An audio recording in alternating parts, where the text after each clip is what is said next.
Terima kasih atas waktu dan kesempatan yang telah diberikan kepada saya. Sebelumnya saya akan memperkenalkan diri.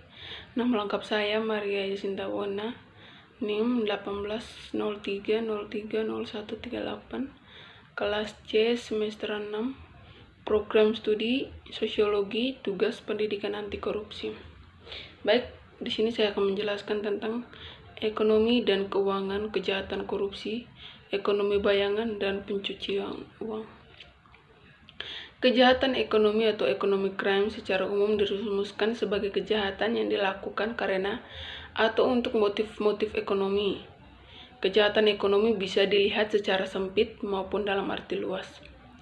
Secara yuridis, kejahatan ekonomi dapat dilihat secara sempit sebagai tindak pidana ekonomi yang diatur dalam Undang-Undang Nomor 7/DRT/1955 tentang pengusutan, penuntutan, dan peradilan tindak pidana ekonomi. Di samping itu, kejahatan ekonomi juga dapat dilihat secara luas, yaitu semua tindak pidana di luar Undang-Undang TPE, Undang-Undang Nomor 7/DRT/1955, yang bercocok atau bermotif ekonomi, atau yang dapat mempunyai pengaruh negatif terhadap kegiatan perekonomian dan keuangan negara yang sehat. Kegiatan di bidang perekonomian dan keuangan negara yang sehat dapat meliputi bidang yang sangat luas dan saling terkait, antara lain dalam bidang usaha perdagangan industri dan perbankan. Pengertian dan ruang lingkup kejahatan ekonomi dalam arti luas inilah yang dalam istilah asing biasa disebut dengan istilah economic crimes, crime business crime, abuse of economic power, atau economic abuse. Yang pertama, kejahatan ekonomi sebagai white collar crime.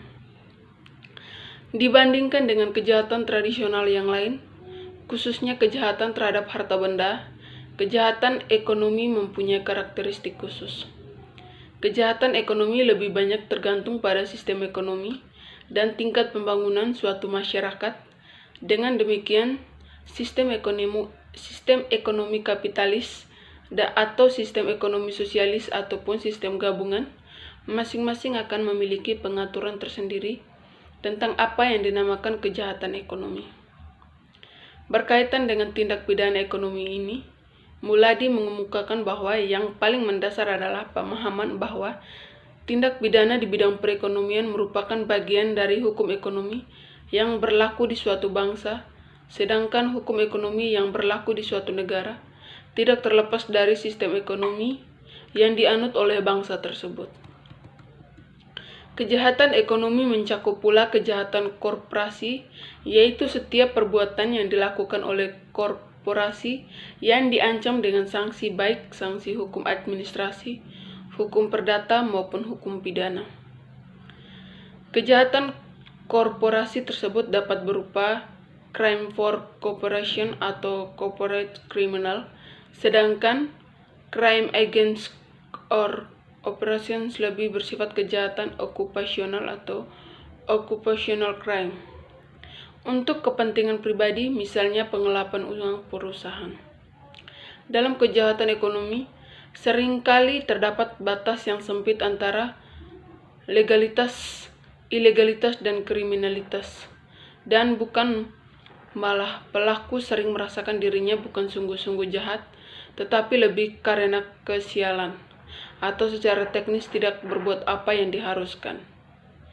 Perumusan tindak pidana cenderung akan dianggap sebagai campur tangan pemerintah yang selalu luas bagi dunia bisnis hingga dianggap sebagai overcriminalization. Istilah white collar crime atau WCC sering diterjemahkan ke dalam bahasa Indonesia sebagai kejahatan kerah putih atau kejahatan berdasi. Istilah white collar crime ini pertama kali dikemukakan oleh seorang kriminolog Amerika Serikat yang bernama Edwin Harin Sutherland tahun 1883 sampai 1950 di awal dekade 1940-an, yang dikemukakan dalam suatu pidato tanggal 27 Desember 1939 pada The American Sociological Society, Philadelphia. Kemudian Yang kedua, money laundering. Money laundering dapat diistilahkan dengan pencucian uang atau pemutihan uang. Kata money dalam money laundering diistilahkan secara beragam. Ada yang menyebutnya dengan dirty money, hot money, illegal money, atau illicit money. Dalam istilah Indonesia juga disebut secara beragam, yaitu uang kotor, uang haram, uang panas, atau uang gelap.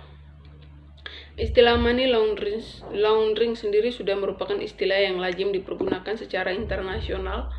Belum ada definisi yang komprehensif dan universal tentang money laundering, karena berbagai pihak seperti institusi investigasi, kalangan pengusaha, negara-negara, dan organisasi lainnya memiliki definisi-definisi sendiri.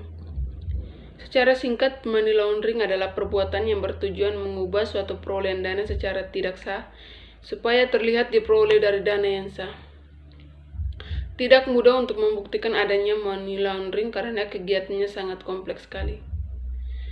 Para ahli menggolongkan proses money laundering ke dalam 3 tahap, yaitu tahap pertama, tahap placement, yaitu menempatkan dana yang dihasilkan dari suatu aktivitas kriminal, misalnya dengan mendepositkan uang kotor tersebut ke dalam sistem keuangan, menggabungkan uang tunai yang bersifat ilegal dan uang yang diperoleh secara legal, bisa juga dalam bentuk mengkonversi dan mentransfer ke dalam valuta asing.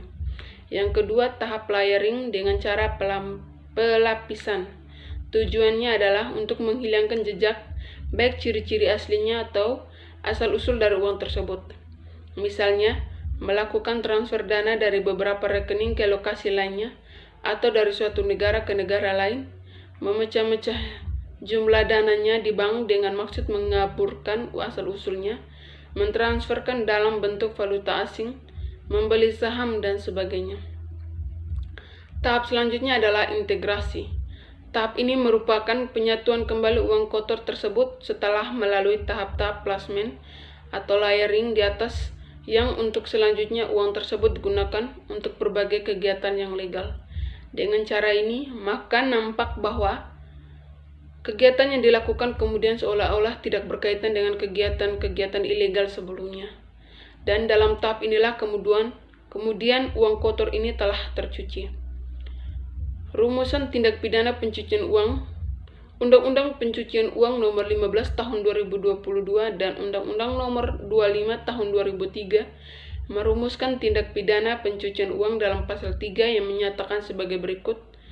Setiap orang yang pertama menempatkan harta kekayaan yang diketahuinya atau patut diduganya merupakan hasil tindak pidana ke dalam penyedia jasa keuangan, baik atas nama sendiri maupun atas nama orang lain. Yang kedua, mentransfer harta kekayaan yang patut diketahuinya atau patut diduganya merupakan hasil dari tindak pidana dari suatu penyedia jasa keuangan ke penyedia jasa keuangan yang lain, baik atas nama sendiri maupun atas nama pihak lain. Yang ketiga, membayarkan atau membelanjakan harta kekayaan yang diketahuinya atau patut diduganya merupakan hasil tindak pidana, baik perbuatan itu atas namanya sendiri maupun atas nama pihak yang lain. Yang keempat, menghibah atau menyumbangkan harta kekayaan yang diketahuinya atau patut diduganya merupakan hasil tindak pidana, baik atas namanya sendiri maupun atas nama pihak yang lain. Yang kelima, menitipkan harta kekayaan yang diketahuinya atau patut diduganya merupakan hasil tindak pidana, baik atas namanya sendiri maupun atas nama pihak yang lain. Yang keenam, membawa ke luar negeri harta kekayaan yang diketahuinya atau patut diduganya merupakan hasil tindak pidana. Yang ketujuh, menukarkan atau perbuatan lainnya atas harta kekayaan yang diketahuinya atau patut diduganya merupakan hasil tindak pidana dengan mata uang atau surat berharga lainnya, dengan maksud menyembunyikan atau menyamarkan asal-usul harta kekayaan yang diketahuinya atau patut diduganya merupakan hasil tindak pidana, dipidana karena tindak pidana pencucian uang dengan pidana penjara paling singkat 5 tahun dan paling lama 15 tahun dan denda paling sedikit 5 miliar dan paling banyak 15 miliar. Yang ketiga, computer crimes. Ada berbagai definisi mengenai komputer, diantaranya yang dianggap mewakili ciri-ciri komputer adalah serangkaian atau kumpulan mesin elektronik yang bekerja sama-sama dan dapat melakukan rentetan atau rangkaian pekerjaan secara otomatis melalui instruksi atau program yang diberikan kepadanya. Definisi lain menyebutkan suatu rangkaian peralatan dan fasilitas yang bekerja secara elektronis, bekerja di bawah kontrol suatu operating system, melaksanakan pekerjaan yang berdasarkan rangkaian instruksi-instruksi yang disebut program, serta mempunyai internal storage yang digunakan untuk menyimpan sistem-sistem operasi, program, dan data yang diolah.